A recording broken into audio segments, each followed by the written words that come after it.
So you have a tender rate and you love overlanding. You have plans to do it big on the trace and some super glamping. One ideas, deep news and reviews, a podcast the first rate and here just for you.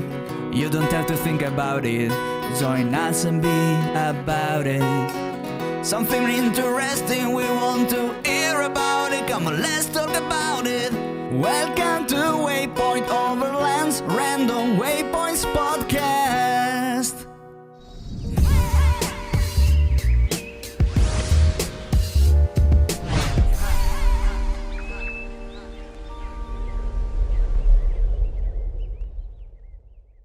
Sponsored by Midland, communication for every adventure, the industry leader in radio communication technology and innovation for over 50 years. Sponsored by My Medic. Sponsored by Tembo Tusk. Sponsored by Shower Pouch. Sponsored by DeMoss Collective, mission built and made for mobility. Sponsored by BrewTrek. Sponsored by Hard Impact Designs. Always remember, the opinion you follow should be your own. Just consider the things stated here to be a second opinion from a complete stranger online. I saw a guy on YouTube, and I think the title of his video was Exiting Van Life. And he just quit van life, and he was telling about how it wasn't for him, and how certain things he wasn't prepared for, and now that he's financially better, he's moving back into a home. And he was basically saying like he didn't like having to go take showers and stuff, like how you were mentioning. You don't understand how people don't have a shower and a toilet and things like that. But then when I went down into the comments, I just want to read you this comment. And if you ain't got something to say about it, fine. It just made me think. It made me do more than think, because I actually finished completing my schedule out till 2030. Yeah. I plan on, I'll get into that second. Let me stay focused. Give me a second.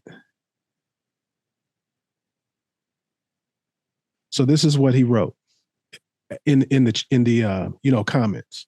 In the comments below. Mm-hmm. Interesting. I'm not a follower, but the title spiked my interest. I see a lot of parallels with my situation. I gave up nomad life 5 months ago. After 10 years of living mobile at 71 years of age, I could see my health slipping. I've always promoted having an exit plan, and it was time to implement it. I bought a 1-bedroom mobile home in a community that has great access to everything. Medical, retail, and groceries are all close by. I chose carefully with expectations of coming here to die, maybe 10 years from now. I sold my travel trailer, which had been my home for the last 5 years, and will likely sell my van in exchange for a fuel-efficient car. I agree, the adjustment to static life is more appreciative of normal conveniences and is easy to cocoon away from society. I've had no regrets about either life on the road or my life now. It's all about being secure and comfortable. I never hear any conversation about an end date on being nomadic. And, you can be optimistic and say, oh, I can do this to the end. But in reality, there is an end date. Do you ever think about that? Yeah, I think, like anything else, you have to be comfortable. And whether that means in what I'm going to call a primary residence that you are, that's stable, that's bricks and mortar kind of thing, or that you're on the road in an overland truck or an RV or whatnot, and you're living nomadically, you got to be comfortable, and you've got to have your resources, right? So that guy mentioned healthcare or access to healthcare, which is obviously very important, no matter whether you're traveling or stable. Things like just doing things like groceries and different appointments that you might have, or just a stability in your life. I think those are important things. And I think that, if you're nomadic, there's probably an end date in everybody's mind, assuming of which that you do this for, your whole life, and then you're dropped out of a heart attack or something, and it ends suddenly, then I suppose you didn't have an end date. But if you're thinking ahead or planning, I think at some age, certainly, and maybe it's not so much age, but it is, your mobility or your health or whatnot. There's a limit until how long you can do, constant travel, because it takes a lot out of you. So I definitely appreciate what that guy's writing in those comments, because for sure, I think that's something that you and I touched on in some other podcasts that we did. Life on the road at being nomadic is not all, flowers and candy canes. It's just the way it is. So regardless of what you're doing, you're living life, right? Mm-hmm. Well, I'll give you a link to the video if you're curious about it. He just was he was never a van life guy. He did it more for economics because his business wasn't doing well. He was never a real van lifer. And there's a percentage of people that are nomadic because they think, and in many cases it's true, that it's less money and their motivation is financial. They just simply cannot afford the lifestyle of having a home with, a bunch of different overheads involved with that. And they end up, for lack of better terms, it's kind of like, living out of your car. But if you don't have the facilities with you to live out of your car, and, we've talked about this before too, where it's like a shower, a toilet, things that are necessary in life. If you've got to constantly, it's one thing having to go do your laundry at a laundromat, but it's a whole other problem is every time you got to use the toilet or you got to take a shower, you got to go somewhere to do it. That's a challenge. That's truly living out of your car. I agree.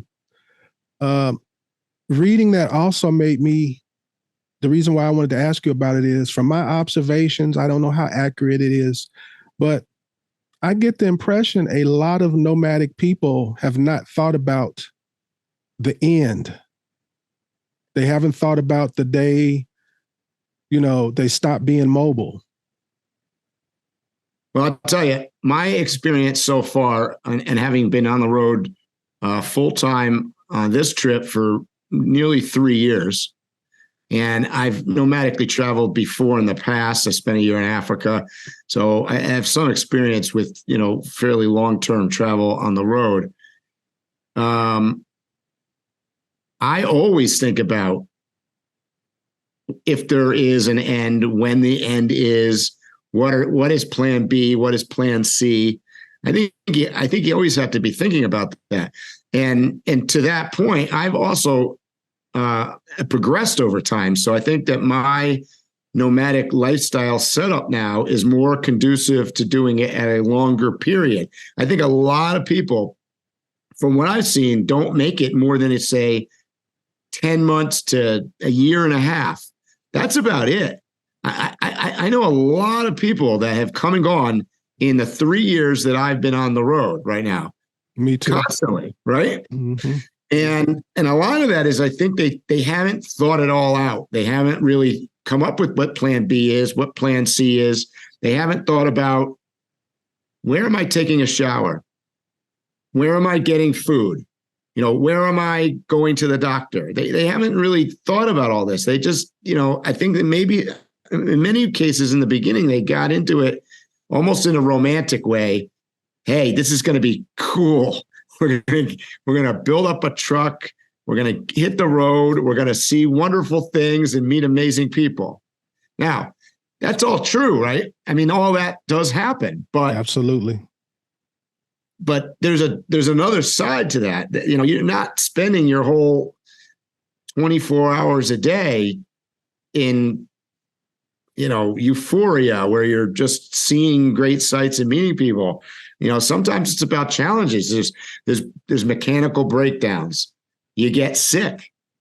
There's just, like I said before, a lot of people don't have the correct setup for what they're trying to do. It's one thing if you're going out for several weeks, or you're going out, or you have a plan. Let's say you have a plan to go on the road for, call it 4 months. If you've got a plan of what you're doing, okay, this is what I need for facility wise. This is what I would need for shower. And this is how I would go about getting that done, whether that's an onboard shower, whether it's a sun shower outside, whether you're bouncing around to places that you're the type of person that's going to be hit a hotel or something every 4 or 5 days. You've got some kind of plan. But if you just kind of wing it, that's a whole different scenario. And I think that's what happens. I think a lot of people, and I'm not saying they're winging it, but what I am saying is that they really maybe haven't thought about everything. And there are a lot of people who, when you really analyze their setup, it looks pretty, but under further analysis or deeper analysis, it's not really a good place to live in. His main complaint in the video was that he did not realize how much he had to move around. And what he was referring to was how he basically had to unpack and pack things. So, he had maybe crates instead of sliding drawers. Like you were mentioning, a shower outside. Maybe he had that shower, but he didn't want to go outside. Everything was work. So he was constantly working. And I've seen people whose setups are like that, where they're constantly unpacking and repacking things and moving things around. And that's probably the worst thing of all. I don't care who you are, you or me or anybody else out there, if the more effort that you have to put into something to accomplish the task, the less likely that you're going to be inclined to do the task. And I call it the set up and takedown mentality, and what you're talking about. When you've got to, if I've got to get to my camp stove as an example, and I've got to take out 12 bins to get there, and I've got to, get whatever fuel's running it, and I got to hook it up, and I got to do, and this whole process is like, I don't know, half an hour, and it's crappy weather or whatever else is going on. The likelihood that I'm doing this is slim to none. I'm probably going to eat a granola bar in the front seat. That's just the truth. Right. I agree. And that's why anybody that's either thinking about going on a long-term journey or being full-time nomad, I think the first thing the thing that you need to spend the most time planning, other than your finances, is the setup of your rig. And I think that's a good time for us to segue. We have a guest, and we're gonna bring him in real quick. Perfect. Okay, there I am. Go ahead. I see you now. Awesome. I didn't know I had that background too. Is that background okay? Yeah, I was about to say, we don't even care about you. We want to tell us about what's going on in the background. We'll introduce you later. Okay, that's great. This is Outer Banks, man. This is one of my favorite trips. It's an easy drive from Atlanta, where I am based. So it's like an 8-hour drive, maybe half of the time on the interstate and the rest on the U.S. highway and like state roads. You get to get on a ferry, and I'm sure you guys are familiar. You've been there, I'm sure. To me, the ferry is part of the fun. Having the guy direct you and backing into your space or whatever, pulling in there, airing down. And then, man, the Outer Banks is just beautiful. I mean, you get caught in the storm sometimes, but, it's when those moments when you just have like just the right weather, a nice onshore breeze, you have some good food, a couple of beers, and the sunset like this, and life is good, man. I don't really need anything else, So what's the setup? What's the setup there? Oh, okay. Sorry. Yeah. This little thing, I guess, let me point here. This is my privacy shower, which I don't really use out there. I don't remember why we had it up at that particular time, but like if you're there at the right time, there's no one there. So who needs the privacy screen? Rooftop tent, of course, happens to be a Tough Stuff tent. It's okay. I mean, let me say this: it's durable and it's like held its own in some really serious storms. But it's a headache to like set up and break down. Obviously Hannibal, the Hyundai, the Land Cruiser, which I love driving. And I don't know, a little table here. I keep it simple, man. I keep it simple. I have a little basic Coleman camp stove that I'll set up on the table to cook, or, I might use my jet boil to heat up water if I need something, but I keep it kind of simple. Outstanding. So let me give you a formal introduction. This is the first time we've had someone come in mid-show. So you're the very first to have that honor. Thank you. For everyone out there, this is Michael T. Davis, another Michael. He's a father, a research attorney, product designer, avid sportsman, adventurer, and athlete. He catalogs his adventures through his writing and photography. He's originally from California and is currently based in Georgia, but has lived in or traveled most of the lower 48. He counts Baja and Cape Verde as two of his most wild travel experiences. His current plans include drives to the Arctic Circle and deeper into Baja. So let's go right into that. Tell us about the Arctic Circle. What's your, what do you want to do there? What's the trip? Tell me about it. Just to drive, man. I mean, I've looked at a couple of different routes, like going up through Alaska, but I've, more recently been interested in going through Canada, just because some of the folks that I've talked to and stories I've heard and just some of the imagery that I've seen, it looks beautiful. It seems like a lot of open country up there and a lot of open space. So, to me, it's like going to these particular destinations. It's just like you're going to get there and see something at the end of it. But, obviously it's just all the experiences that you have on the way. Me, I love to drive. So if I can get out and like get off the interstate and just get on some backcountry roads, or even like the U.S. highway sometimes if I need to get across country, it's a great drive and good things to see. So one of those things, like a bucket list, I guess you could call it. And that is one hell of a drive from Atlanta to the Arctic Circle, let me tell you. Oof. I'm sure. That's the adventure though, man. I mean, that's right. Man, I just posted actually a picture of my Jeep. So the Land Cruiser's in the shop right now, getting a couple of things done to it. So I was driving my little TJ around today, and it's so much fun. And even that thing, man, like, that's where all this started for me, was driving that little truck around all over the place, man. Like that little thing, it gets it, and it has breakdown and mechanical issues, but that truck was so much fun to drive. So yeah, it's just all the journey, man. So I gave a little intro. I mentioned you're from California, but let's get a little more detailed about it. Where were you born and raised? I was born in Los Angeles, UCLA, go Bruins. Okay. And then we, what's that? I said, okay, I'll go ahead. Okay. And then, man, I grew up mainly in Stockton, California. Like we left LA when I was a little kid and went up to Stockton, and,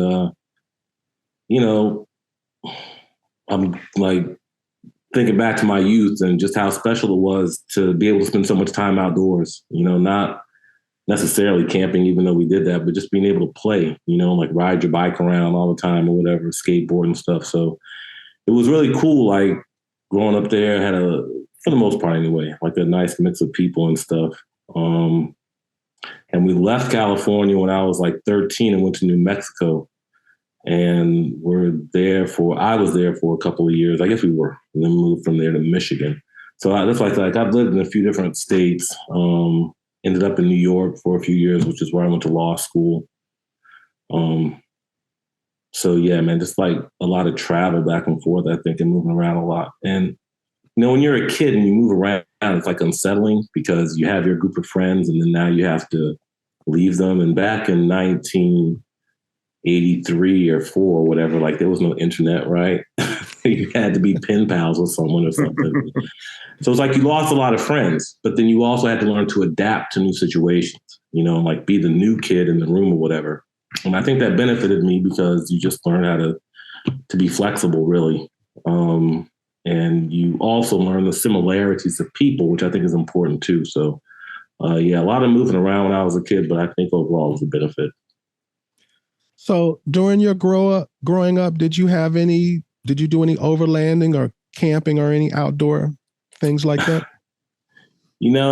With my grandparents, like they were adventurous. And it's funny because my parents were not, my mother's side anyway. But yeah, like they would take me fishing when I was a little kid and, like they were more day trips. We weren't doing any kind of camping.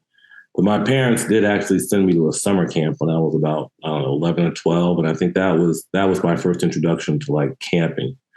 In fact, I was laughing with someone the other day about this because, I did start out camping, backpacking, and we had like those little steel frame backpacks, that we would carry, stuff your jam, whatever stuff in there.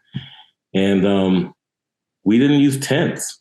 Like we would be out for the weekend and camp counselors might throw up a tarp or something between two trees. And we would lay our little bedroll on the ground and our sleeping bag. And like, that was it. You sleep under the stars. It was awesome. Like it totally just blew my mind, man, looking in, like 11 years old and seeing the Milky Way. Like, It was like, whoa, I'm so insignificant. This is like this huge thing out there that I'm a part of. And yet like, you're just, a speck of dust. And that like just turned me out to being outside and outdoors and, camping like that at that young age.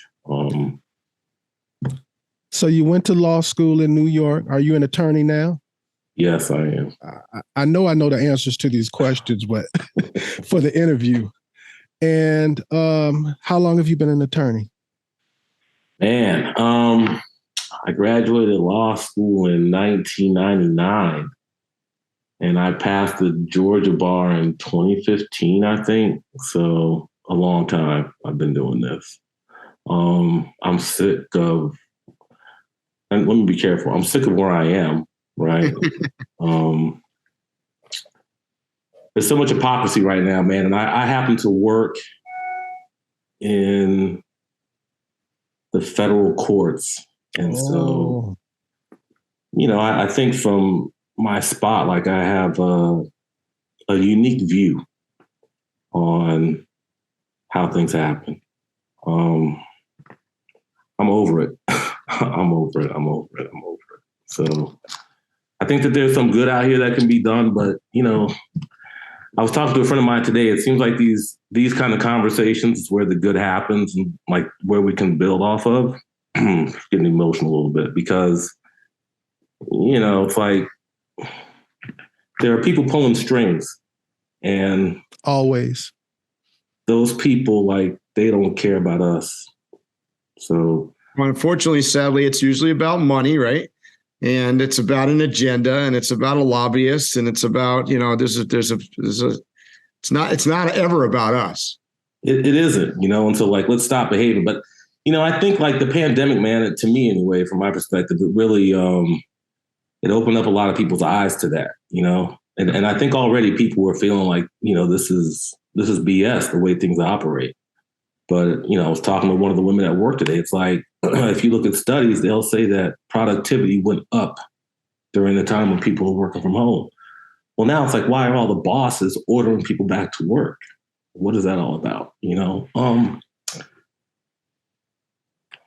And then people get caught up in the politics of it, right? I'm red, you're blue, So anyway, man, like, it's not really about that. It's not about that, He's fitting right, and Phil, he's fitting right in here because this is pretty much what we do all the time.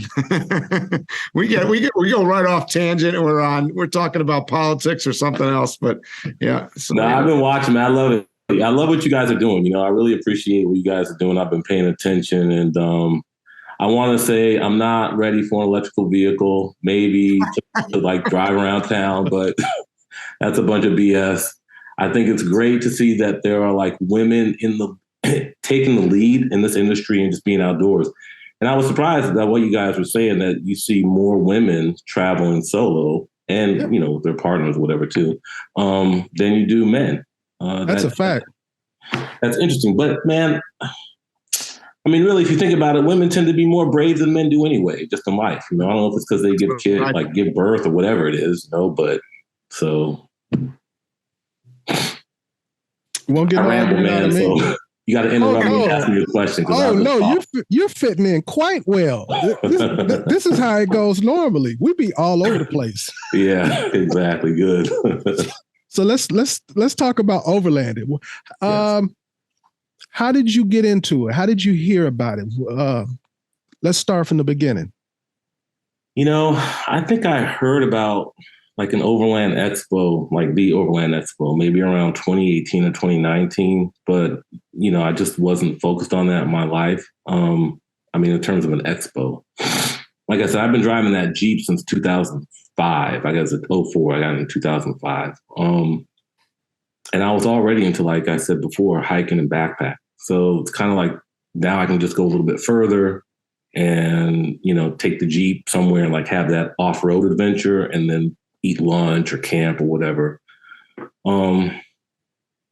So I started doing that kind of stuff around 2006, 2007, I would say. I moved and I was living in Michigan at the time. Mm-hmm. And, you know, so spent some time just in northern Michigan, which is just absolutely beautiful, just gorgeous. And I don't often like to tell people where I go because I don't want a bunch of people to try to go there too, but it's just phenomenal. And then I moved down here in 2007. And so started spending like some time in the North Georgia mountains on trails there. I used to pack my kids into the Jeep and like take the dog in there too. And we drive up there and, you know, bring ramen noodles and have lunch or go for a hike or whatever and come home. So, and I used to do a lot of road trips, you know, Detroit down to, man, Florida is a huge state. One Christmas, I drove from Detroit to Atlanta. Smith and I here with a friend of mine. Got up the next morning, drove down to Lake Wells, Florida. This is all in the Jeep, right? Dropped off a friend of mine there and then continued to drive down to Miami and spent a couple days down there and then drove up to South Carolina. And when I was driving up to South Carolina, I was just driving and I was still in Florida, you know? And that's frustrating. So I'm like, this state is so freaking big. So I don't know, man, how to answer that question, because I know there's a lot of controversy about like what is overlanding, right? And there's like there's a particular definition of that. And, you know, if you're traveling in a vehicle overland from destination to destination, if I'm sleeping in a parking lot or, you know, setting up a tent, am I overlanding? I don't, you know, so. So let me ask you what I really want to ask you. When did you get the urge to move, to travel, to see other places? I've always been like that. I'm a Sagittarius. It's just in my nature. You know, when I talk about being a kid, like that was a Saturday, a great adventure was getting on your bike and being able to be gone all day, you know? And so I think back then, or being with your friends when I got a little bit older and like skateboarding, and then that was the adventure. And we'd like be out on our board somewhere. When we were in New Mexico, man, I spent a lot of time, you know, I'm an only child. So I spent a lot of time in the desert by myself, just walking around and lay back, looking at the sky or whatever. I've always just wanted to like see other things. And I think my parents moving around a lot when I was a kid, my father was an academic, so it's not like we were running from the law or something, but, you know, I think like that too kind of fed that spirit a little bit. You know, like I said, even though you're like, you have to leave some friends that you've made and go into a new environment, it is exciting to go into a new environment and clean out an old space and experience something new. So that's kind of just always been a part of my spirit. So we see the nice rig in the background. What compelled you to choose the form of travel that you chose? Man, that's a great question. I'm going to say, first of all, durability. As much as I love my Jeep, it's not always dependable. And some of the spaces that you want to be in, you don't want to have your vehicle break down. So that, it's Toyota, it's a Land Cruiser. It's got a great heritage. I know that it's a Toyota in general, like they make dependable vehicles. And then how I wanted to use the vehicle was the other part of it. My initial idea was to turn that Jeep into an Overland vehicle, like put some storage in the back, and typical Overland vehicle. But, because my kids were older, I was in a position now to have more time anyway. But I was out with some friends of mine in Tennessee, and we were on trails, driving, having a great time. Came off the trail, and the Jeep broke down on me, and I was just done with it. I couldn't deal with it anymore. So it was right before the pandemic jumped off. I got a great deal on the Jeep, on the Land Cruiser. I found it out in California, had it shipped here. I say, man, the durability, the comfort of this particular truck. I can sleep in it if I need to, although I've not really done that.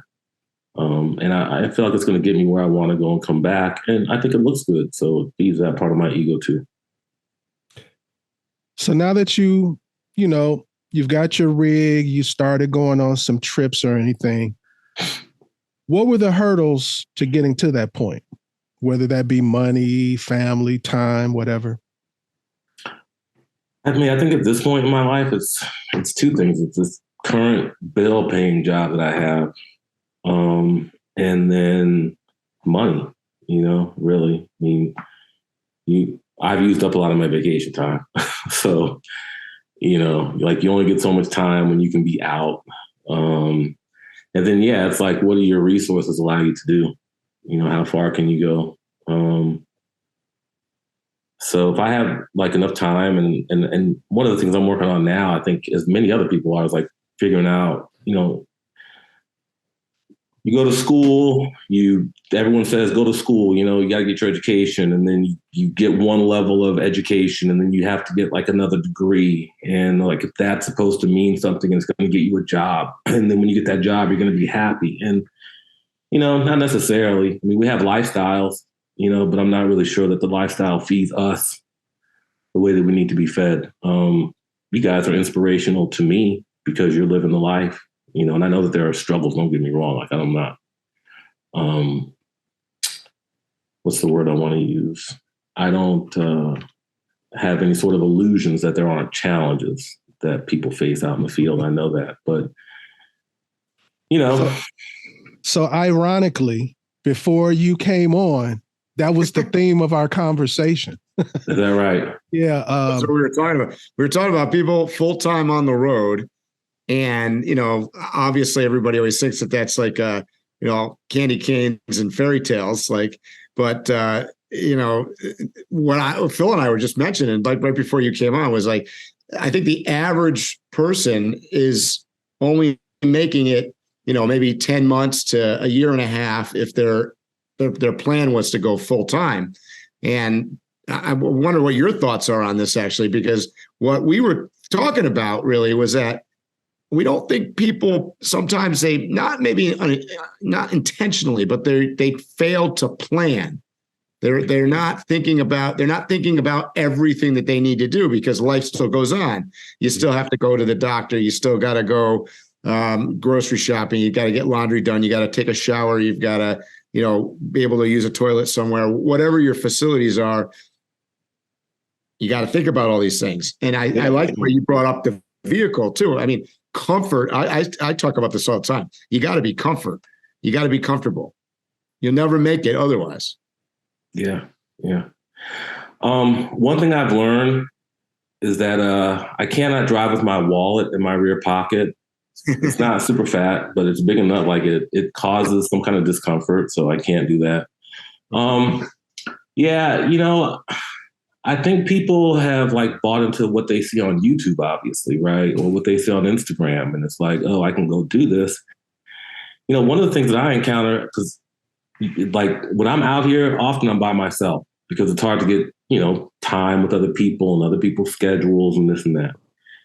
it gets tremendously lonely sometimes, right? Mm-hmm. Like, even this beautiful view, it's like, who am I sharing that with? You know, and I can take a picture, but in that moment, like what I'm feeling, it's tremendous loneliness sometimes, right? Sometimes I enjoy the loneliness of being by myself.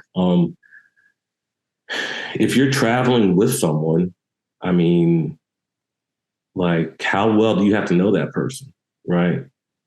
I'm real patient about building relationships because I think over time, people will show you who they are.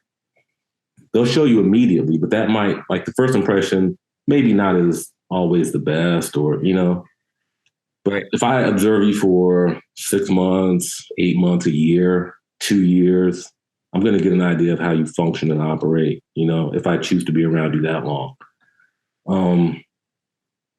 And so in those situations, yeah, like, I'd love to travel. I have certain people, you know, my lady, I obviously want her there with me. She's not so much into this as I am.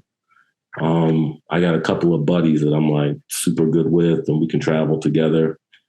But yeah, like I said, I think people buy into these myths. And I think too, it's how you move around, you know, like, I try to be kind of stealthy. I'm not, you know, like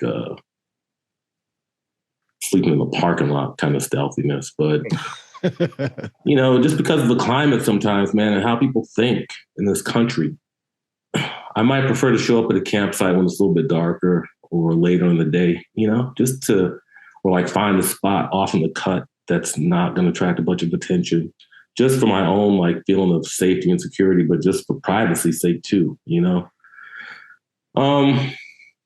So I don't have any illusions that like traveling and driving and spending time on the road like this is just some fairy tale. I don't think that at all. No, but what you bring up is a good point, because there's a lot of, obviously you're doing a lot of travel solo by yourself, and that's a whole nother dynamic. I think a lot of people just don't really get a grasp on, and it can be extremely depressing. It could be, you can get lonely. You crave people. I think all of us, by the nature of what we do a little bit, like to be by ourselves sometimes. We need that like alone time, but I know about you, but I can get, after a little bit of time, I get freaky when there's nothing going on. You know, you start talking to yourself. Yeah, I mean, we're social creatures, so we need some interaction once in a while, you know, and that's important. So, yeah. All right, we're going to change directions a little bit. I've got a question for you. In the last 12 months, what has been the best investment in gear, excluding your rig, and give me a reason why? Does that have to be one thing? Mm-hmm. We'll take whatever answer you give us. Okay. Man, you know, well, I mean, I guess I have to be sort of typical with my response. The refrigerator in the shower totally changed the game. You know, like, especially if I'm on the beach, you guys know Outer Banks, those bugs out there can be ridiculous. So during the day, you're slathering on, you know, bug repellent. At this time, when that sunset comes, if I could take a nice warm shower, which I'm able to do now, it makes the evening so much more enjoyable. And then the refrigerator, just because now I can stay out longer. I don't have to, you know, my food's not floating around. So I guess those are two kind of like typical things. Baby powder. Typical, but a lot of people don't think of that. I mean, it's worth mentioning that, to me, I agree with you. Those are two things that are super important to your comfort and to your ability to stay out. But you'd be surprised. A lot of people, that's not on their radar. Well, I'm gonna tell you the other thing for me, baby powder. I know no one thinks about baby powder. I learned, my lady taught me, if you're at the beach, the baby powder is very good because it soaks up the moisture and it prevents the sand from sticking to your feet as much. So you're not tracking it into your tent. And also, you know, it's easy to freshen up with baby powder. I like to be natural when I don't have to be in certain spaces. Sometimes you might want to be a little fresher, but you don't want to put on some chemical. Baby powder is nice for that. So if me and Mike show up to the Outer Banks to camp with you, what's your go-to meal? What are you gonna fix for us? Man, that's a great question. I got one too. Last time I was out there, I like to prepare, like maybe marinate some chicken and stash it in the refrigerator before I head out, Okay. If I don't catch a fish, because I love the fish out there too. Okay. The last time I was there, I grilled up some chicken on a little pot or whatever. And how after you cook your chicken, you have the little chicken dripping or whatever, or, stuff. I love broccolini, so I threw the broccolini on there to cook that up too. And then I had a mango that was going to be soft. And I'm like, I don't want my mango to go bad. So I sliced the mango and tossed it into the pan and grilled it a little bit. It was my first time doing that. It was freaking awesome. I had an avocado with me. I did the same thing. So I would hook that up for you guys. And you're both beer drinkers, right? I drink whatever you give me. Man, I don't know if I should is it okay to say a brand? Sure. Absolutely. Okay. You guys know Lagunitas, little something something. Oh, little something something. Oh, man. Yes, I do. I like that one. That stuff. All right. I'll see you guys later. I'm on my way down to the Outer Banks. I love it. I mean, man, little something something is. As soon as we finish here, I'm going to crack one. That's a great beer. So you have to put that in your hand, and we'd have a good evening. That sounds good. Phil and I haven't done that in a while. We used to just go right on set here with our beer or something, or maybe do a Scotch tasting or a bourbon tasting or something. But we haven't done that in a while, Phil. We have to do that soon. I know. Yeah, I think that would make for good television. Right. So, all right, Mike, you sent me these big, heavy boxes. You gave me some boxes to send to Mike that I haven't sent, that he's not going to get until Overland Expo West. Because when I saw the shipping cost, I was like, because it was, at least where I went, they go by weight. Yeah. 8 pounds a box. Tell the audience what you sent me. Hold on one second. Let me. Go on. Oh, he's back. Excuse me there. What I sent you, Phil, was I call the rapid release rooftop tent mount. It's a quick release for rooftop tents or max tracks or other accessories that you might carry on your roof rack, cargo boxes.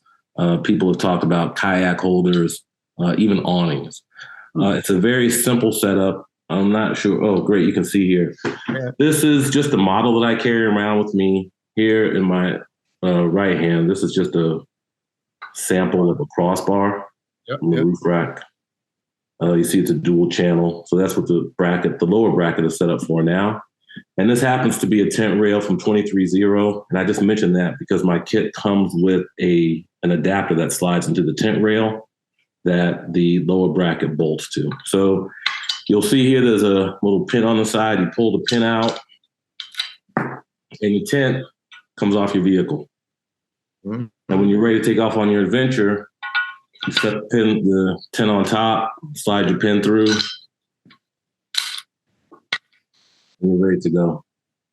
I've been using this for several months. It's super solid and it's just very easy. The tent now is literally the last thing I do before I leave. I'm waiting for a buddy of mine to come so we can take off on the trip. I'm like, hey, help me put the tent up top.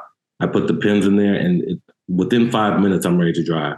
It's just totally has changed my relationship with using the rooftop tent.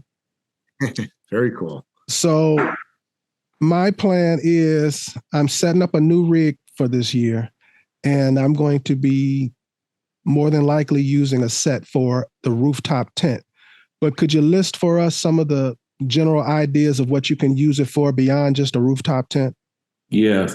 But let me tell you, before I go into that, let me just list off at this point, it's going to work with any 80/20 extrusion bar. So the next iteration will work with the single channel bars, but at this point, it's a dual channel bar.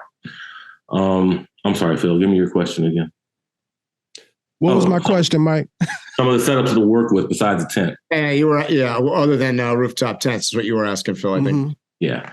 I've used it to mount my max tracks on the truck. So the recovery boards, I've not adapted the upper bracket. Let me show you. There's a lower bracket. This lower bracket stays bolted to your crossbar, right? And there's an upper bracket that stays bolted to your tent rail. And you see this is the bolts here. So the upper bracket, I do have a separate bracket that I had for my rack to hold the max tracks, but I just bolted that to my upper, and then boom, the max tracks are just easy as now to get on and off. Cargo boxes, like I said, the Rome boxes, Pelican boxes, things like that. If you want to drill a hole at the bottom and then seal it, this will work for that. And then when you get to your destination, the same thing. You pull the pin and take the box down. Those are the three things right now. Like I said, people have talked about using it for awnings. Oh, and I guess not so much in the overlanding space, but a bunch of people, because I rolled these out the first time at Overland East, where I met you, Michael, and Phil. We talked about this. A bunch of people were telling me that they would use it for their kayak holder. I guess it's shaped like a side. Yeah, like this kind of. Yep. I could see that. I definitely. And they would use it for that to get on and off. So it's super easy. And I should also mention, I showed you guys this push pin, which is what I generally use for my setup. Because of this design, my original thought was to, when I get home, I put my truck in the garage. And so the idea was just when you get home, pull the tent off. But a bunch of people, tent theft is an issue, which I did not know. And so I do sell a pin that locks with the key fob if people are interested in that. Very cool. So what made you think of this? And by the way, we're about to grill you on this product. Oh, please do. Yeah, man. So I was preparing for a trip and I wanted to use the rooftop tent, but I was going to be gone for a while. I think I actually had two trips coming up. One was to the Outer Banks, and then I was headed out to New Mexico. And so I knew I was going to be using the tent, especially, on the Outer Banks. And I did not want to deal with the bolts, reaching between the roof rack and underneath the tent to get this quarter turn on a bolt. I don't know if people understand, but the last time I did it, it took me like 6 hours. It will just take all day, and you don't want to deal with that, So I was searching online for a quick release, that would work. There's got to be a quick release mount, and there was not one. I could not find one. I came across one that okay, this is a quick release. I ordered it. It didn't fit my rack, and I was going to drill a hole through my rack bar. I didn't want to do that, and so that was it. I just sat down and designed it. And we were talking earlier about my job. I mean, part of it was that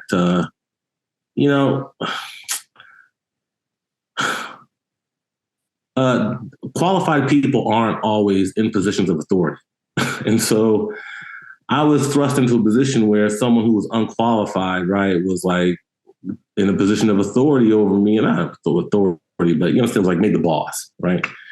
And I'm just this is a bunch of BS, right? I can't deal with this anymore. I just can't. On top of them making us come back from teleworking and all some kind of garbage or whatever. So I was looking for an exit. How do I get up out of this situation? I can stay here and be frustrated and angry, or I can, try to create something and move out. And my first foray was actually into canned beans, because I cook good beans, and I would take them and give them to a buddy of mine. And he's like, "Oh, these are so good. You got to sell them." And so I just started going through that process. Okay, I'm set up a bean business, Mr. Michael's Beans. I had a cool little logo, and I'm like, let's start humping on this. And I was in my house, man, cooking beans. I got a pressure canner, and I got a bunch of jars, and I was in here working it out. I had recipes, the whole thing. And then, man, getting into the food business is just super expensive. and your recipes have to be just right, before you turn it over, and like having your network. So I'm going through all that. This trip is coming up, and I'm like, I want to use this tent, looking for a thing. I'm in this mind frame, of like frame of mind of like, I got to get out of the situation I'm in. And I was like saying a prayer one night, man, like, help me out. I need to get out of this situation. And then the idea just came to me a few days later, of like, there's got to be a way to get this tent on and off have it, secured onto the rack quickly and easily. And I just started drawing up sketches, and that was it, and got my graph paper out, and got my old protractor and the little compass or whatever that you spin thing, and like a ruler, and just started sketching and drafting, and that was it, man. And here I am today. So tell me something about the actual, how strong it is.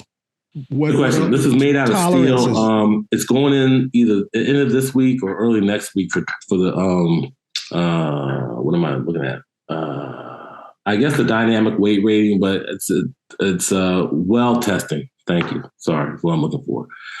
So we'll go in the next few days to get the destructive testing done, so I can know exactly what that is. The pins are rated at 20,000 pounds. I can tell you that. The brackets themselves, like I said, that's going to be worked out. But this construction that you see here, this first iteration is a weld. This is a solid block of steel that's welded onto the flanges, welded on all four sides. The next iteration, as I move forward and go into production myself, I plan to have this be a solid piece without the weld. So that's going to impact, obviously, the strength going forward. I think it will make it stronger. But I'm confident in these. Like I said, I've been using this for several months now. So it'll go in next week, and then I'll know exactly what the rating is. It looks like you got written on there that you have a patent on this. Yes, sir. Patent protected. Very nice. I didn't go to law school for absolutely nothing, That was like, well, the first thing I did actually was submit my patent application after I drafted everything, and started sending it out to some of these fabricators to see exactly who could work with it, and sent it to my guy to get my blueprints or the CAD drawings done.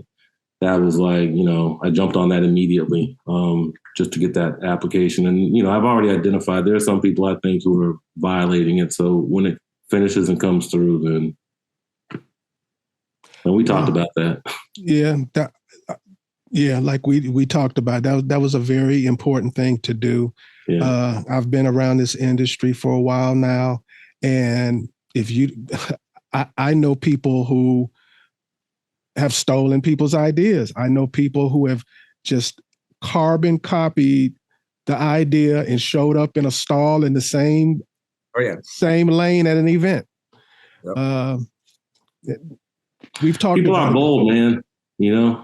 People are bold, and they have, like, I was talking to them today, like, people's morals and values are all screwed up, and like a lot of people just don't have any scruples. And so, it's sad, but you got to protect yourself to the degree that you can. And then, me, like, I don't know, you go to law. You go to the court, because there's another way to deal with bullies, but, just go to court and try to do it the legal way. Well, this answers why I spend so much time on the road, so I don't have to listen to the news, and I don't have to deal with all the bull crap. Man, there's so freaking much, man. And that's part of my job, is like, I have to pay attention to the freaking news every day, Yeah. So I'm just reading this like BS, and then it's depressing. And it's not depressing. Like, I understand the media is there to manipulate people too, but what depresses me so much is that so many people are so easily swayed. Yeah, easily. That is depressing to me. I don't know how to like, there's sometimes like, I don't know, man. Some people, you can't reach them, and that's a problem. But everybody's not supposed to make it. That's what one of my guys will tell me. Everybody's not going to make it, so. Not all going to make it. True. So this product, Yes. Especially, it's interesting, Phil, because we were talking about this before Michael came on. If it takes too long to do something, you're inclined not to do it, right? So this solves that problem, because if it's going to take you 6 hours of rigmarole every single time you take something on or off, like your tent, you're over time, you're going to end up going camping less, probably. Honestly, You are. You're going to try to find places like I have a hammock tent. I love to lay in my hammock. So if I have trees, then that's great. And there are plenty of trees around here in Georgia. When I'm in New Mexico, depending on where I am, not so much. Outer Banks, definitely not. So yeah, like sometimes you want to use that tent. I don't want to be sleeping inside the truck. That's not comfortable. But you're right. If it's a struggle, you're not going to want to use it. And this absolutely solves that problem. And, I've lived in big cities. This actually is a great answer to people who live in big cities. Like I've lived in a city where the only place I had was a little parking spot. And either I could put my tent there or I could put my vehicle there. But I couldn't put both. And for a lot of people, that's a great thing. Oh, I can leave my tent there and drive my vehicle every day. And then when I go on a trip, I can grab it. Right. Yeah. A lot of people don't have garages that are tall enough. Like most garages, once you start, especially you put a lift on the truck, and then you're way above what most people's garage doors are. Absolutely. And I'm glad you brought that up, Michael, because what I want to also add is that this lower bracket is almost like 1.5 inches high. And I kept it low profile because of that, right? Like I drive my truck every day. I got to be able to pull into my own garage. I have to be able to use a parking garage. I put a 2-inch lift on that truck, so I think it probably sits at about, I'm 6'2". The truck probably sits at its highest point at maybe 7 feet. Yep. And so it still fits into parking garages. Now I can't go on the lower level of the garage, but that's just the parking garage situation. I can get into it. So yeah, it's low profile. And that's another good thing about it. Okay, I'm about to do something different. Mike is not prepared for this, nor are you. But since you're here, we're gonna have you cover the news with us. How's that? That's cool. Thank you. All right. Okay. So we were going to cover scams when traveling.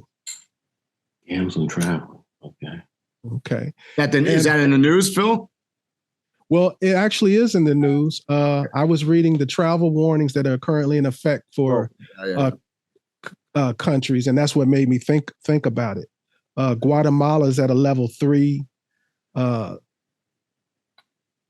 Gambia is at a level 2. El Salvador is at a level 3. It's interesting. I went through all the countries in the world one day, rated by the American government, and the average is a 3, by the way. So which is 3 is basically telling you to be very careful and potentially avoid. So it just made me think about scams. And people they know basically the normal ones that they see on TV, but I wanted to just cover every scam that we could all think of. One is, I mentioned it last week, is fake police. You usually meet them at border crossings or pretend border crossings. Depending upon where you are, they may even take the time to even create a whole gate and everything. And my only solution to that is, whenever you're dealing with the fake police, or you're thinking they're the fake police, is tell them to take you to the nearest station. Right. And don't give up any money. Right. I mean, that's a general statement I make all the time. Obviously, bribes and things of that nature only make it tougher on the next guy that comes along. Right. So we don't want to encourage, that kind of thing in our overland community, if you will, because it's just going to make it more difficult for everybody else in the future. I'll tell you that I could tell you from mostly, the police thing. I think we mentioned this in one of our other podcasts. I mean, it ranges everywhere from, really innocent kids collecting money for their soccer team and set up a roadblock. I've seen that in parts of Africa and other different places, all the way up to, say, Mexico on the mainland. I've gone through like Oaxaca and down Sinaloa and stuff where largely they're cartel-controlled states. And, those are, to use the word fake police is probably not totally appropriate, because they legitimately are the police. And in many cases, they're fine. I even tell people, somebody looked at me weird the other day. I go, some of the cartel-controlled states in Mexico are actually safe and great to go to, because they're better organized than the government is. And they don't want no problems. Exactly. They don't want any problems, But yeah, so there's what I tell people is, if it doesn't feel good, if your gut tells you something's wrong, go with your gut. And whether that, I don't care whether you're in Mexico or in Africa or Asia or Chicago, it doesn't really matter where you are. That's just true anywhere, right? And you mentioned about kids. That made me think of another one. I think a term for it may be like bump and grab or something like that. Be conscious of any time somebody's bumping you or within your space, especially if it's more than one person. And what I've been told is, don't ever run after the person who stole it. Stay where you are and then watch, because they usually always have a second or a third person with them, and then you can just walk and follow them. I live in Atlanta area. Like I said, this is scam city here. I think one of the things that I'm concerned about is people getting your ATM or your credit card number, whatever, at the gas stations. So at least in the States here, I, would like avoid, if I can anyway, going to the pump and paying right there, putting my card into the machine. I know when I was down in Baja, that wasn't an issue. Like the people, I didn't feel like it was an issue anyway, because the people were there pumping your gas for you and like had a little card machine or something. I guess you could have gotten scammed too. But I think too, man, I try to like stay away from tourist areas as much as possible, because that's where people are looking to scam. A lot of people show up and they're oblivious. They think that, like, it's a holiday to you, and so like it must be a holiday for everyone, right? So I like I said, like, for me, what's that? I mean, it's rule of numbers. Like, the more tourist, like if I'm gonna set up some kind of illegal operation or a scam, I'm going where all the people are coming all the time. Yeah, exactly. I'm not gonna be in the woods. I'm gonna be in the tourist area, like you said. Exactly. And like you said too a second ago, I just like. I just move around. Like, I'm not a sucker. So I don't think anyone's going to necessarily, at least at this point in my life, like, try to approach me with some craziness, which could happen. I mean, I'm not Superman, but, I carry myself in a way that, I feel like I'm fairly confident and like I belong wherever I am, even if I'm not, in my own home state or something.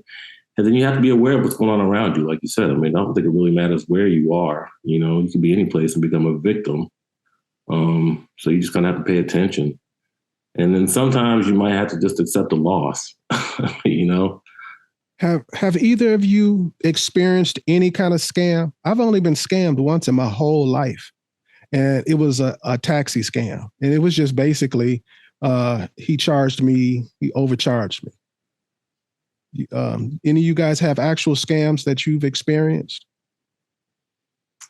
Yeah, I had someone steal money out of my bank account. Like, no, I mean traveling. Oh, no. Yeah, I mean, if you're counting like those checkpointy police things that are, sketchy in places, I've seen a few of those in my day. It's interesting. Michael brought up the debit card thing. I try not to use debit cards anywhere because you're not really protected there. They can get the money right out of your bank. So you're better off, if you got to use a card, use a credit card. Like while I'm in Mexico, I pretty much run almost all on cash. Yeah. I really try to avoid it. Although you're right, when you go to the gas station, you're face to face with the gas attendant, and they got a little, machine that you stick your car. It's never going anywhere. So Right. a little bit more secure than I do. Like you said, if you go downtown Atlanta or somewhere, and that, you don't know, who knows what kind of reader they've stuck in the machine, or who knows. Exactly. Yeah, it's funny. People. Well, what was your question, Phil? You were getting ready to say something. I don't remember already.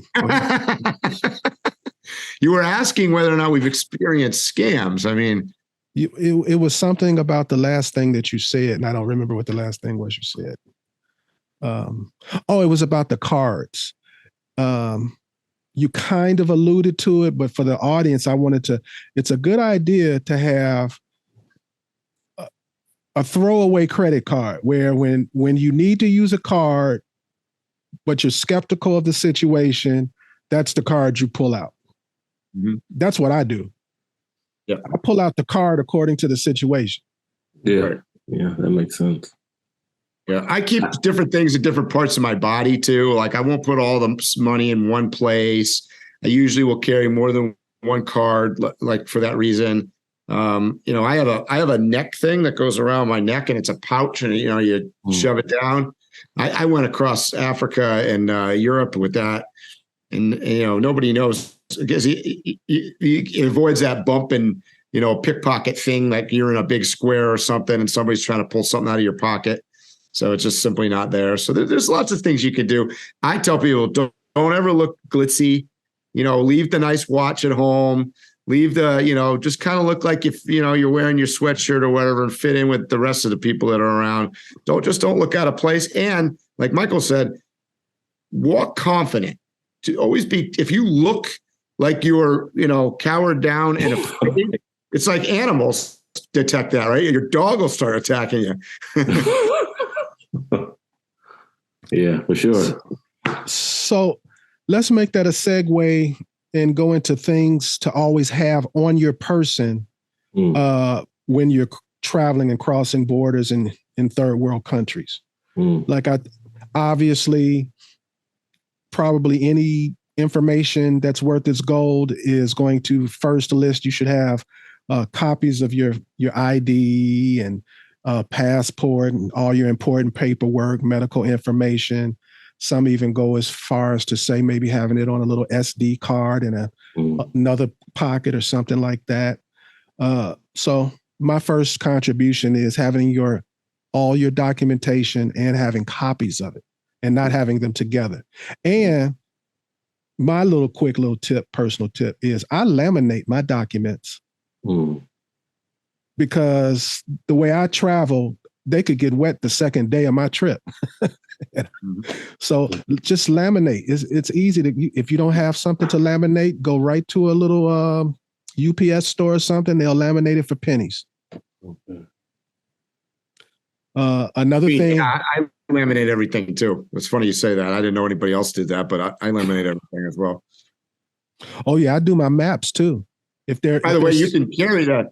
Even down in Mexico where I went in, and you get your your tourist visa or your temporary importation for your vehicle or whatever, you can laminate those. I take the sheets of laminate that you can do without the heat, the stick-on things. You can make your own laminated things no matter where you are. So if you can't find a place to take it with you, you could bring it with you. And another thing that I stick to ritualistically is I don't care what country I'm in. I keep at least about $150 US in my pocket. Not to spend, not readily available for me to grab out my pocket. This is in case, it hits the fan. And I don't know what that situation may be, but typically in third world countries, other countries, I feel confident that I can get somewhere. I can spend the night somewhere, and I can feed myself for a couple of days with $150. You can get anybody pretty much to do anything if you got 150 US in your pocket. Mm-hmm. It looks like in the news they're saying that we might be switching to another system of money, but right now everybody bases theirs off of the dollar. So. But what news are you watching? I didn't see that. Yeah, what's the new system of money? Yeah. Is it the Chinese yuan or something? I'm gonna answer it, and then I want to get off this subject. It's China. I know. Because I don't want to go too deep into that, but they're basically saying because of the war and everything in China and blah blah blah, and that there's a very strong possibility that in the next 5 years that China's dollar will be or yen will be the new standard. If you Google that, that's not like fringe conspiracy stuff I'm talking. We'll see. We'll see. Okay. Chinese, man, I don't know. I don't hate on the Chinese, but there's a lot of talk. So, like Michael said, we'll see. Because if that happens, we're all screwed. So, what else would you guys contribute to having on your person? Like, I think you should. We have gotten to the point. Like, I have to really think about what my home phone number is. All my numbers are in my phone. You need to write down all your important phone numbers. Yeah. I mean, and I don't mean like to call your family that's hundreds and thousands of miles away. I mean, like the embassy, the local police, or, whoever's running the country, emergency services, things like that. To that point, I'm not sure what kind of cell service I had when I was in Mexico. I know sometimes when I'm in New Mexico and even some places here in Georgia, I have none. So I always bring my little Garmin inReach, and I've used that thing many times. So that's something that I will not leave home without. And that can track you. You can use that as a tracker. You can use it as an SOS machine. I mean, there's a lot of things that go with the inReach. I'm like you. I carry my inReach all the time. Yeah, I like that little thing. I was going to say, like you, Phil, cash. You got to keep some cash. Emergency. I figure Land Cruiser doesn't get that great of gas mileage. So if I could, $150 might get me 600 miles. I don't know. But I figure if I can get 600 miles, maybe I'll get out of trouble, So, but the same kind of thing. Yeah, keep some cash on me. And then this may sound strange, but I'm going to say a positive attitude, man, because I think like most people that you encounter are not going to be out to get you. And these people who like walk around with this attitude of, like we love guns in this country, and I talked to friends of mine. I'm like, well, like, I went to Baja by myself. Like, why don't you guys come with me? Oh, but like, did you need to take your gun? I'm like, nah, like, no, I never felt unsafe. Like no one was out to get me. The people that you're going to encounter with the guns are the federales, and you're not going to match up against them. So just sit back and enjoy yourself. Like the people are welcoming. They want the tourist dollars, right? They're very accustomed, especially down there, to people being down there and coming through. So just come have a good time, So yeah, I think a positive attitude is going to go a long way because that's just the energy that you're bringing, Well, I think I can speak for Mike on this one. We are all on the same page on that one. Yeah. We talk about that all the time. 99% out of 100 people are great people, right? I mean, there's bad eggs everywhere. Yeah. And the likelihood that you're going to encounter a bad egg is a lot less than your likelihood to encounter, good people. And I've found that in, hundreds of countries around the world. And I agree.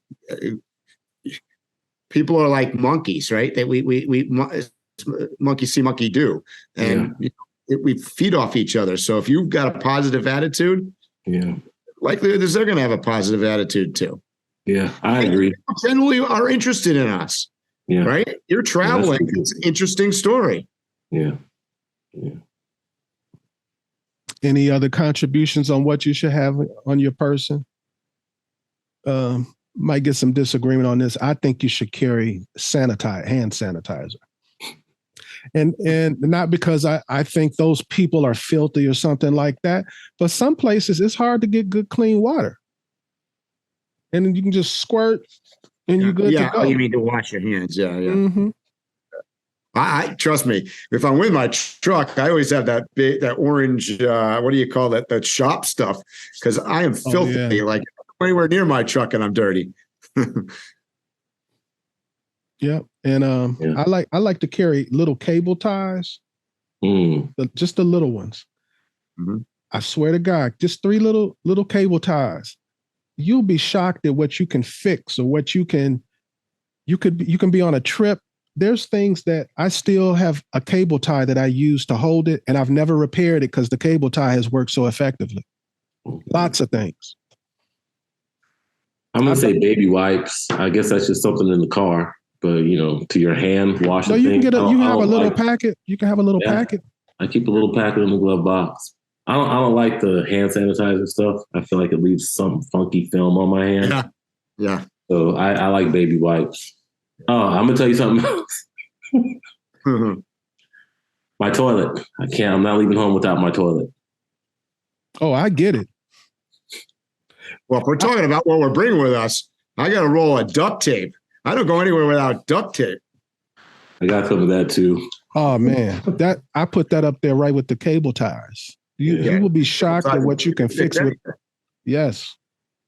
Yeah. Is there anything else you guys want to contribute to that?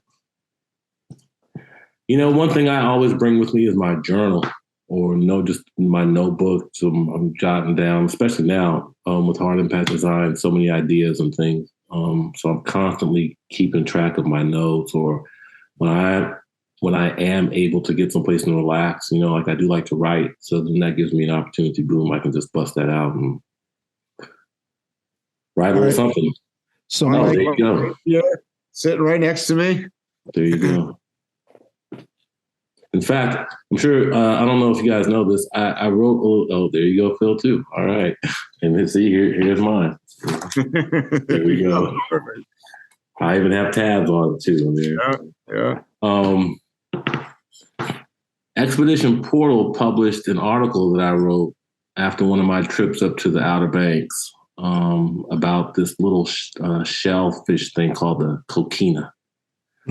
So if people are interested, they can go check that out at Expedition Portal.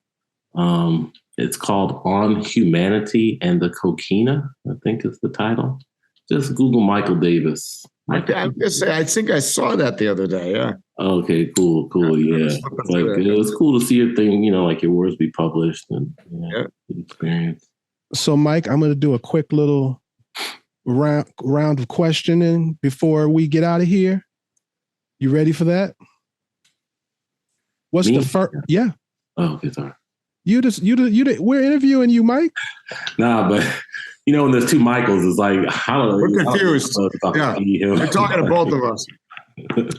So, what's your favorite type of trail? You like sand, you like mountain trails, boulders, technical 2-track. That's a great question. I really am going to say that I prefer a lot of the sort of trails that I have driven when I'm out west that give me views to see and where I can get a little bit more speed. Around here, we have a lot of trees and the trails don't allow you to really, open up your truck much, We have some county roads that I'm able to get on when I'm in New Mexico, that are all dirt, sand, and you can drive, 40, 50 miles an hour, which is fun to me. And then I can get up into the mountains and do a little bit more, or even desert mountains and do some more technical driving. So I really kind of appreciate both just because I enjoy driving. So Mike, go ahead and answer that. Drive the globe. Where I like to drive the most? Mm-hmm. You guys, I think everybody knows I'm a desert kind of person. So I like to be out in open country. I grew up in New England, so I'm used to the trees. I'm kind of over the trees. I've done all that, the tree stuff as well. So I like to be out there. Like a lot of, I agree with him. A lot of vistas and things that you can get. Big, expansive scenery is what I like. All right, this is for Mr. Davis. Wait, Phil, you didn't tell us what your favorite is. Yeah. Oh, I love a trail on the side of a mountain with I love mountains. I love being on a trail high up in the mountains, as high as I can get. I love starting out where it's 80 degrees, in the lowlands. And as I make my way up, it's raining or it's snowing or there's still snow left. Being able to look off into the distance and being able to see maybe a more grand snow-capped mountain in the distance. That's my thing. But obviously, I like it all. I probably spend more time in the desert than I do in the mountains. So, may I interject a question real quick? Yeah. Desert sunset or beach sunset? So where I'm camped in Baja, I have the benefit of both. On the beach, but I'll tell you, the sunsets are better, I think, maybe in the desert because of the particulate in the air, the dust. What makes some of the, like even behind you there, makes some of that pink and purple and beautiful colors. I think some of that comes from the dust. Okay. It's easily the desert for me. And it's just this simple. We're talking about what we're looking out at, right? So when I'm at a beach, it's basically like this line, and then there's a piece of sun coming out of it, right? That's probably the most beautiful sight to see. But that's it. It's just this orange globe coming out of the water, which is beautiful. But like, let's say if I was at Ostrom Point, I can see the sun coming out of the water and the mountains. And I can see these different shades of gray and brown and dark from the different layers of landscape and cliffs and things like that. So it's far more eye candy to be in the desert. And I'm all about eye candy. Yeah. I think the most beautiful sunset I've ever seen was at the beach, Morro Bay, California. But I think consistently the desert sunsets for me, I'll take those two. But that one particular beach sunset, it was just awesome. It was like a movie or picture or something. It was great. Anyway, sorry. Go ahead. No. So I've seen a few like that in Key West. Okay. So, beach. Yeah. Man, beautiful sunsets down in the Gulf of Mexico too. Oh my God. Yes. Yeah. So we asked you what you would feed us if we showed up. But I've also found that people kind of are ritualistic when it comes to what they eat that first day on the trail. They usually eat the same thing. Do you have like a first meal on your journey? Yes. Lagunitas little something something is the first thing that I open when I get out there. And then food-wise, man, like when I set up, I mean, you know, I can't say really seriously, other than that, I can't say I have a particular, it's really just whatever my mood is. If I feel like cooking, I might. If not, I might just set up the jet boil and do one of those dehydrated camp meals, you know. Go for it, Mr. Drive the Globe. I don't really have a first night one either. I mean, I think it varies. It depends on my mood or particularly where I am. So it depends on, like, because I love to eat local and kind of eat, you know, the terrain or the where I'm at. So that would depend. You know, I would say if I'm in Mexico, it's going to be a burrito or a taco or something for sure, and probably maybe a little cerveza. Well, for me, it's not a particular dish. It's what kind of protein. I usually like to first day have something seafood because I usually that's something that I need to get rid of and cook first. Okay.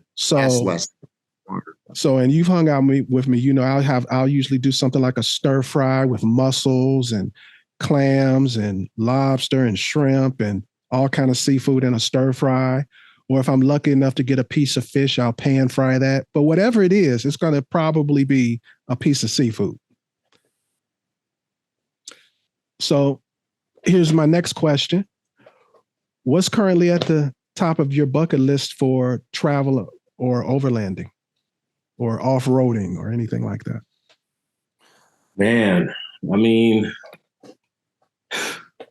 I really, like in my brain right now, I just want to get in my truck and start driving. Like I say, drive up into Canada, drive across the country. There's a couple of roads up there I can't think of right now that I want to drive. Then I would like to drive, say, cross country, come back down to British Columbia, maybe head down the West Coast, down into Mexico, man. I want to drive all the way down through Central America, cross the Darien Gap, and drive down somewhere in South America, and then ship my truck over to Africa and just be over there for a while and drive around and maybe come over to Europe and drive down through Spain, Morocco, hit over to Tunisia and come into Africa. I don't know, like, let Hard Impact Designs take off and make some moves, and then we'll all take some trips somewhere, wherever we want to go. What about you, Mr. Ladden? Next up for me is looking to pretty much Central America. I've been, spent a bunch of time in Mexico now, and I want to continue on down the Pan American and explore Central America, as I would say is next up for me. And that's the same for me. Hopefully I'll make it all the way to Chile and back. That's my next trip. That's my bucket list. That's what I really want to do. I'm looking forward to it. I hate to say what I plan so early because it'll be something totally different when the time comes. But what I have in my mind is to go south on the West Coast, come up on the East Coast. Okay. All right. Is there anything I should have asked you that I didn't know to ask you, Michael? I don't think so, man. I mean, we could just keep talking. Is there anything else you'd like to say? While we're talking about people, I was just thinking about an experience that I had when I was down in Baja. And, I went down there not knowing really like what I was getting into. So I stopped at a grocery store in San Felipe and bought some fish and broccoli, so that I would have food. And that was like a total mistake because first of all, if you like to fish and you're down there, you can fish anywhere you want, And then the locals, the people were so freaking friendly, there was food there, like you said, Michael, locally that you could get. Yep. And then, when you're down there, you stayed up and pitched my hammock tent in a palapa, right? Connected to the rack of the truck. So it was nice, beautiful scene. And a guy came and posted up at the palapa next to me with his girlfriend, right? And he got there and pulled out his fishing rod through the reel. Put the hook in the water and pulled out a fish, immediately. I was really impressed.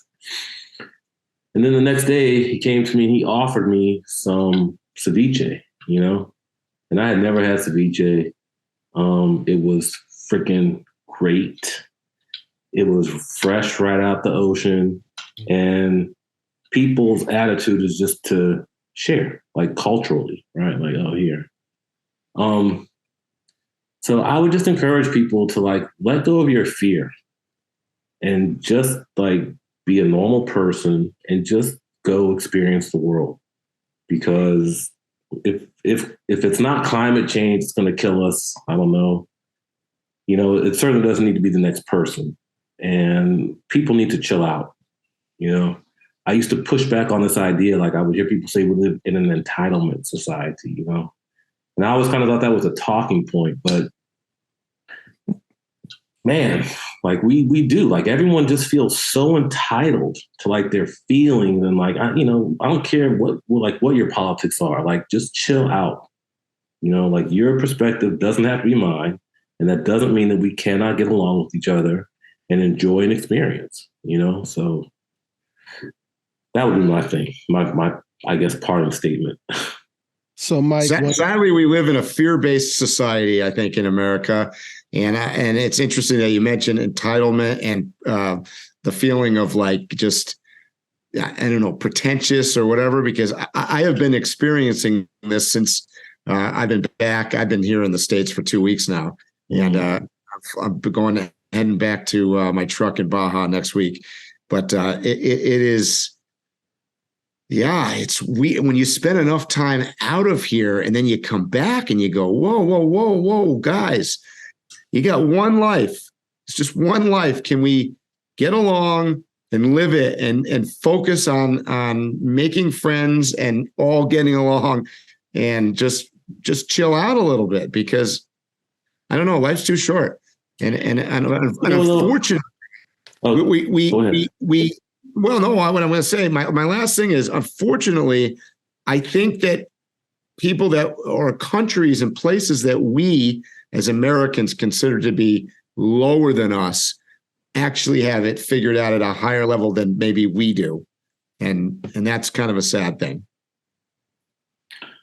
Well, speaking on that, I had a weird experience last year. For the first time ever in my life, I camped 14 days straight, solo, by myself, not around anybody. I didn't see any other person for 14 straight days. I'll never do that again. That was the weirdest thing ever. It was. But one of the things I did learn from it was, I wasn't watching the news or Entertainment Tonight, or I didn't have any information about what was going on. And then once I got back to like what we might call civilization, and I'm hearing people say, yeah, this person did this and they're getting canceled. And did you hear what the president said? Now I'm here, and the traffic seemed like it was going too fast. And it just made me realize we're inundated mentally with so much stuff that's meaningless. Because I didn't miss any of this stuff, and I didn't need to know any of this stuff. Yeah. But when I'm in my regular life, I deal with this mentally: the news, the good, the bad, the politics. So that's all I wanted to say. Well, man, I think that I think both of you speak on this before. We live in an extremely privileged society in America. And, I'm saying this, I understand racism and sexism and all this stuff, right? We still live in a privileged society, and people don't recognize the privilege. And I think in a way that privilege makes you soft, right? Like it makes you soft. It can make you soft physically and mentally because, maybe like you just think everything is supposed to be so easy, or you think you're the best at everything, But I think that privilege, man, is like it's worked against people, because instead of traveling and appreciating like where you are, maybe it like takes on some other sort of notion of just being superior to other people. And like you said, Michael, it seems like other people have it figured out, like I don't have to have I drive this gigantic Land Cruiser. I mean, before that I was driving around a little 2-door Jeep, and like having a great time. Before that I didn't have either one of those things. I would be on a bicycle. Right. And like you still have a good time, right? And it's just about your sort of like where your head is. So, yeah. Is there anything you wanted to say, Mr. Ladden? No, I'm good. I'm glad we got to have this little round table today, and I look forward to the next time we all get together, and maybe we can have a couple Lagunitas and sit by the beach somewhere on the Outer Banks. That all sounds good. Absolutely. And I would love to do that with y'all. That would be great. One last thing, Mr. Davis. If someone's interested in finding out about your design at Hard Impact Designs or finding out more about you, how do they get in touch, or how do they find out more? Sure. Visit Hard Impact Designs. It's all the same name, Hard Impact Designs on Instagram. The website is, please visit the website. And that's where you can get your brackets. There are many options. www.hardimpactdesigns.com. I'm on Facebook, so I'm sure by the time this airs, I'm starting to set up a Facebook thing. I should say I've avoided social media as much as possible. So I'm getting into it now, and it's new to me, and I'm like learning a lot about it. So I'll be on Facebook as well. You can find me there. And I have a few things posted on TikTok. So that's Hard Impact Designs. Again, that's the bracket. Oh, you can't see it there. Oh, sorry for that bad. I don't know why things disappear. Magic. But yeah, Hard Impact Designs, Hard Impact Designs, Hard Impact Designs. And then, I do post sometimes under the real Mr. Michael, which is sort of just more the Land Cruiser personal if I'm on a vacation or driving about town or something, or even today I posted the Jeep. So that's the real Mr. Michael. And we'll put that information down in the comments. Well, with that, unless you have something else you want to say, Mike, I'm going to wrap it up. Good. No, I'm good. All right, guys, you know what I'm going to say. Stay safe, tread lightly, and hopefully I'll see you here or on the trail soon. You have been listening to Waypoint Overland's Random Waypoints. Like, subscribe, and stay tuned for more.